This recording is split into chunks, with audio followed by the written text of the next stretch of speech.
Hello दोस्तों, नमस्कार। आपके अपने यूट्यूब चैनल वाईफाई विनय में आपका स्वागत है और मैं हूं राम स्वरूप सिद्ध। देखिए, हम पढ़ रहे थे कक्षा 10 सामाजिक विज्ञान।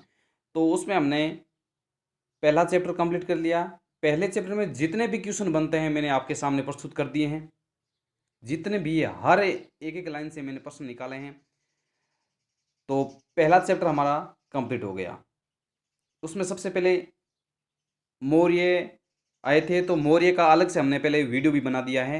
तो उसके बाद में शुंग, सातवान वंश, गुप्त काल, ये थे। तो उनके एक एक लाइन से मैंने क्वेश्चन निकाले हैं, वन लाइनर क्वेश्चन। तो आप प्ले लिस्ट में जाकर वो देख सकते हैं। अभी तक सामाजिक के 2 वीडियो बने हैं। हर चैप्टर में 2 वीडियो बनाएंगे। तो पहला चैप्टर हमारा हुआ कंप्लीट, कक्षा 10 का। आज हम लेके आए हैं कक्षा 10 का यह दूसरा चैप्टर है, संघर्षकालीन भारत 1206 ईस्वी से लेकर 1757 ईस्वी तक। पहला वीडियो था 1206 ईस्वी तक, और आज हम पढ़ेंगे आगे 1206 से लेकर 1757 ईस्वी तक। तो चलिए मेरे साथ जुड़िए, आप शुरू करते हैं। प्रश्न आता है पहला, अमर खलीफा के समय 636 ईस्वी में अरबों द्वारा पहला समुद्री आक्रमण कहां पर हुआ? बहुत शानदार क्वेश्चन है। अमर खलीफा के समय 636 ईस्वी में अरबों द्वारा पहला समुद्री आक्रमण कहां पर हुआ था? तो यह कहां हुआ था? यह हुआ था ठाणे। यह पड़ता है महाराष्ट्र, ठाणे।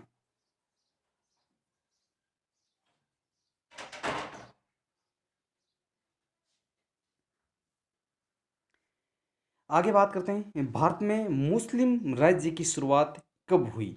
भारत में मुस्लिम राज्य की शुरुआत कब हुई?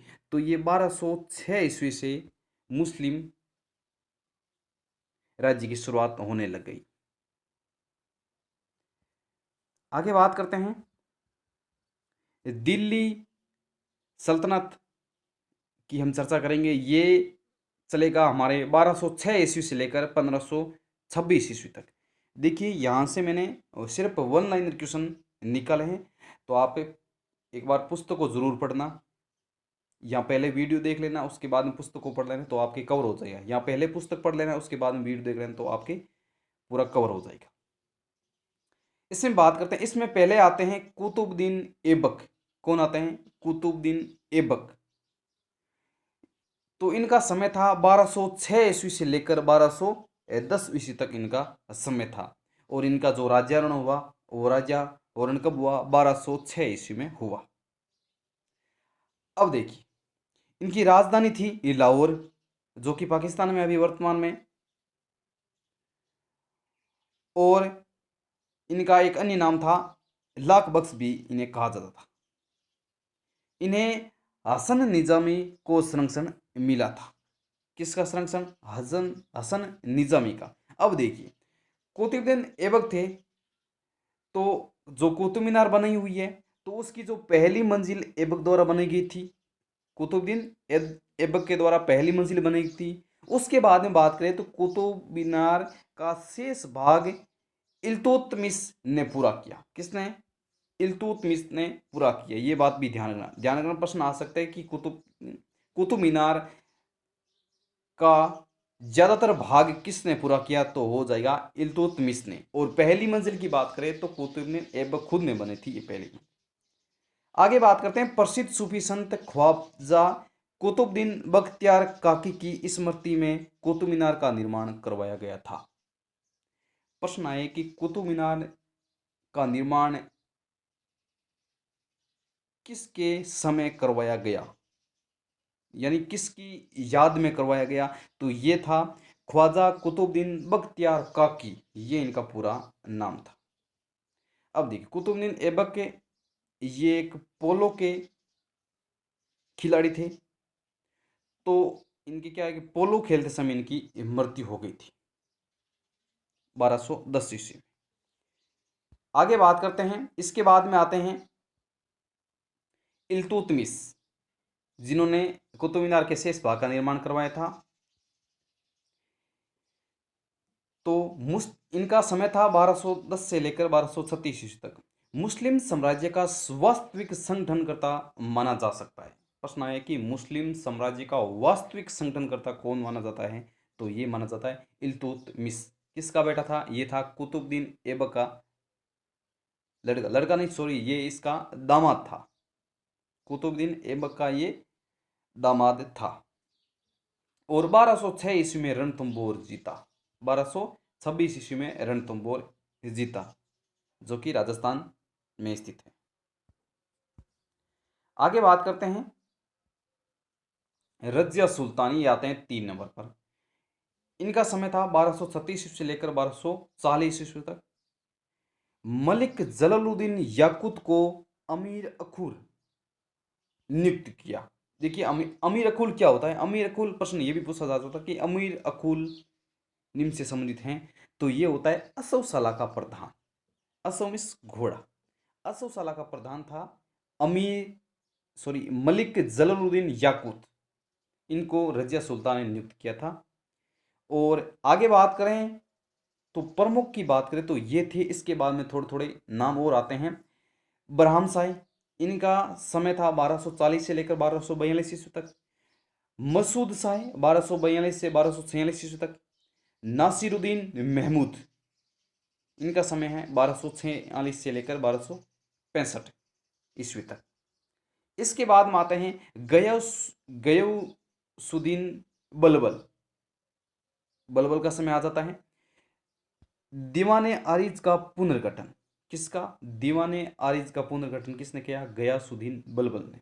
सिजदा और पाबोस, अब देखिए सिजदा और पाबोस की प्रथा किसने चलाई थी? ये चलाई थी गयासुद्दीन बलबल ने। अब देखिए सिजदा और पाबोस क्या होता है, इससे संबंधित भी प्रश्न पूछा जा सकता है आपसे। तो इसका अर्थ होता है कि जो सम्राट था, सम्राट के सामने झुककर की उसके पैरों को चूमना। जो उस समय साम्राज्य का सम्राट कहलाता था, उसके सामने झुककर उनके पैरों को चूमना, ये जो प्रथा थी, ये प्रथा कहलाती थी सिजदा और पाबोस। तो इनका प्रचलन किसने किया? गयासुद्दीन बलबल ने। आगे बात करते हैं 1290 में जलालुद्दीन खिलजी ने स्वयं को सुल्तान घोषित कर दिया।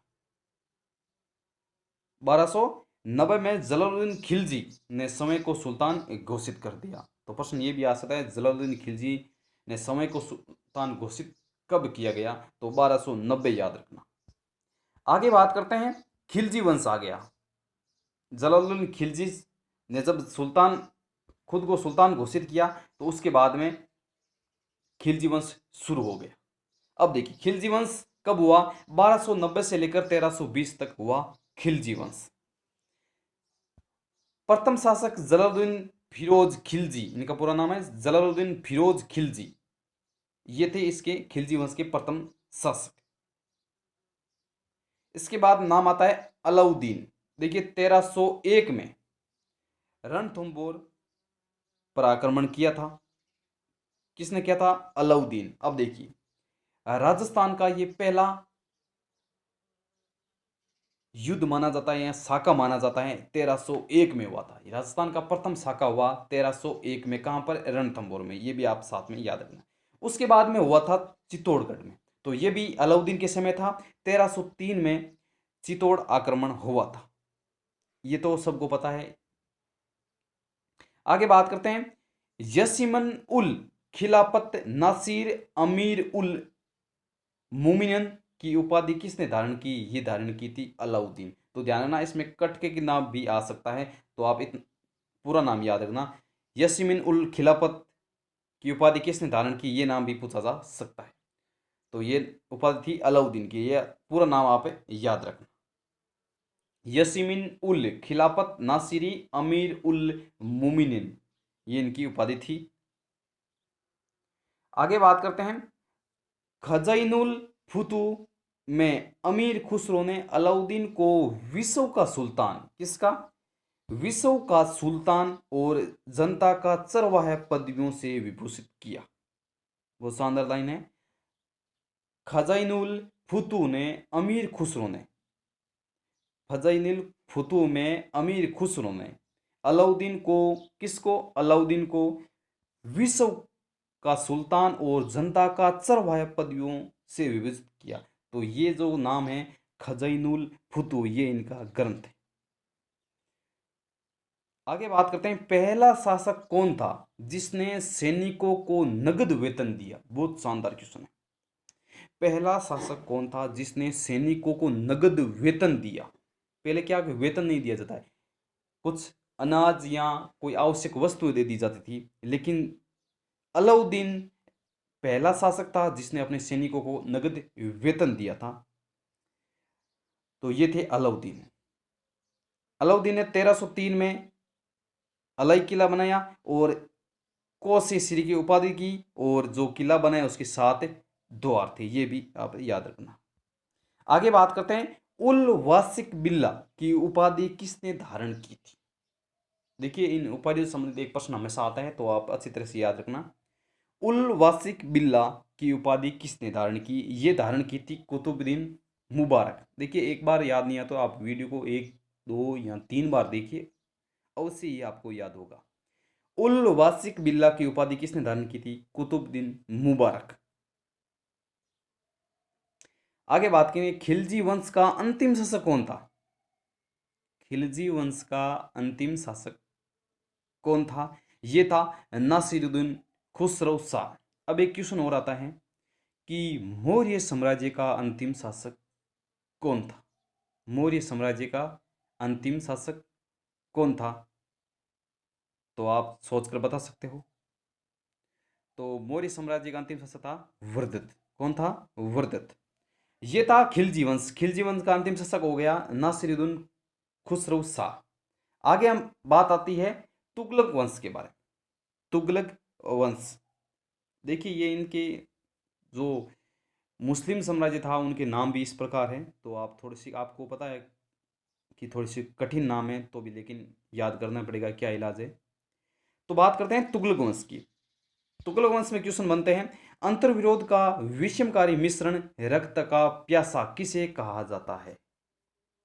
अंतर्विरोधों का विश्रम रक्त का प्यासा किसे कहा जाता है। यह कहा जाता है जोना खा मोहम्मद बिन तुगलक को।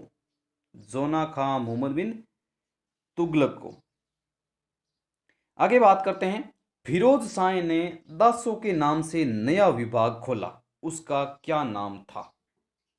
फिरोज शाह किसने खोला था दासों के नाम से, फिरोज शाह ने। क्वेश्चन ऐसे भी आ सकता है। तो फिरोज शाह ने दासों के नाम से नया विभाग खोला, उसका नाम क्या था। नाम था दीवान ए बंदगान। क्या नाम था, दीवान ए बंदगान। दासों, दासों से याद रखना दासियां थी, तो दासिया को बंद रखा जाता था, तो याद रखना दीवान ए बंदगान। आगे बात करते हैं, तुगलक वंश का अंतिम शासक कौन था। तुगलक वंश का अंतिम शासक कौन था, तो तुगलक वंश का अंतिम शासक था नासिरुद्दीन महमूद। कौन था, नासिरुद्दीन महमूद। आगे बात करते हैं, तैमूर ने दिल्ली को जीतकर खिज खां को अपना प्रतिनिधि नियुक्त किया। बात आती है, तैमूर ने दिल्ली को जीतकर किसका अपना प्रतिनिधि नियुक्त किया, खिज खां को अपना प्रतिनिधि नियुक्त किया, और खिज खां ने ही सईद वंश की स्थापना की। सईद वंश की स्थापना किसने की, खिज खान। खिज का कौन था, खिज खान ने कौन था, ये था तैमूर ने दिल्ली को जीतकर खिज खान को प्रतिनिधि नियुक्त किया था। आगे बात आती है, सर्वसहाय की उपाधि किसने धारण की थी। सर्वसहाय की उपाधि किसने धारण की थी, तो ये मुबारक शाह ने। मुबारक शाह ने। अब देखिए सर्वसहाय, तो इससे थोड़ी सी ट्रिक बना लें। सर्व यानी सभी, तो सभी याद रखना। मुबारक यानी कोई त्योहार आता था, सभी मुबारक देते हैं। आगे बात आते हैं लोधी वंश। बहलोद लोधी 1451 ईस्वी में दिल्ली पर अधिकार किया था। किसने, बहलोद लोधी ने सर्वप्रथम। आगे बात आती, बहुत शानदार क्वेश्चन है फूल पत्ती वाला, एक गज किसने चलाया। एक गज है, एक गज होता है, देखिए गज 30 इंच का होता था। तो यह गज किसने चलाया, यह चलाया था निजाम शाह ने। किसने चलाया था, निजाम शाह ने। और जो ये गज चलाया था उसका नाम था सिकंदरी गज। क्या नाम था, सिकंदरी गज। ये नाम भी आप याद रखना। आगे बात आती है 1517 और 1518 में युद्ध हुआ था इब्राहिम लोदी और राणा सांगा के बीच में।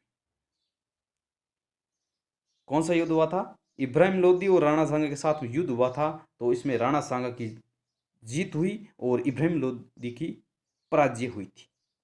आगे बात आती है 1526 में। यह युद्ध हुआ था सिकंदर और बाबर के बीच में। इसको बोलते हैं पानीपत का युद्ध। ये हुआ था सिकंदर और बाबर के बीच में और बाबर की जीत हुई थी और सिकंदर की पराजय हुई थी। अब प्रश्न आ सकता है कि पानीपत का युद्ध कब हुआ? तो याद रखना 1526 में हुआ। किस किस के बीच में हुआ? सिकंदर और बाबर के बीच में हुआ। इसमें किसकी जीत हुई? तो बाबर की जीत हुई और सिकंदर की पराजय हुई। तो ये था हमारा सामाजिक विज्ञान कक्षा 10 का दूसरा चैप्टर। तो दूसरा चैप्टर का एक वीडियो हमने बना लिया है जो आपके सामने प्रस्तुत कर दिया गया, और इसका एक वीडियो और बनेगा, उसके बाद में दूसरा चैप्टर भी कंप्लीट हो जाएगा। हर चैप्टर से दो दो वीडियो बनाएंगे, लेकिन इसमें थोड़ा से महाराणा प्रताप आ गए, उसके बाद में शिवाजी आ गए, तो मराठा इनका थोड़ा सा विस्तार पूर्वक पढ़ेंगे, इनका थोड़ा विस्तार पूर्वक पढ़ेंगे, क्योंकि महाराणा प्रताप ऐसा टॉपिक है और जो शिवाजी, ये दो चैप्टर ऐसे हैं कि हर एग्जाम में प्रश्न यहाँ से पूछे जाते हैं। REET first grade, second grade, Patwar, police, कोई भी वैकेंसी ले लो, उसमें से हमेशा प्रश्न पूछे जाते हैं। तो इनका हम अलग से वीडियो बनाएंगे, उसमें वन लाइनर क्वेश्चन नहीं, उसमें पूरा पूरा विस्तार पूर्वक पढ़ेंगे हम। तो इसमें कोई भी क्वेश्चन छूटना नहीं चाहिए, पूरा विस्तार पूर्वक पढ़ेंगे, उसके बाद में वन लाइनर क्वेश्चन अलग से बनाएंगे। तो दोस्तों मिलते हैं अगले वीडियो में। तो आप लगातार तैयारी करते रहिए, बीच में छोड़ो मत। रीट होकर रहेगी सितंबर में। कल ही शिक्षा मंत्री डोटासरा जी ने कहा कि रीट सितंबर माह में होगी।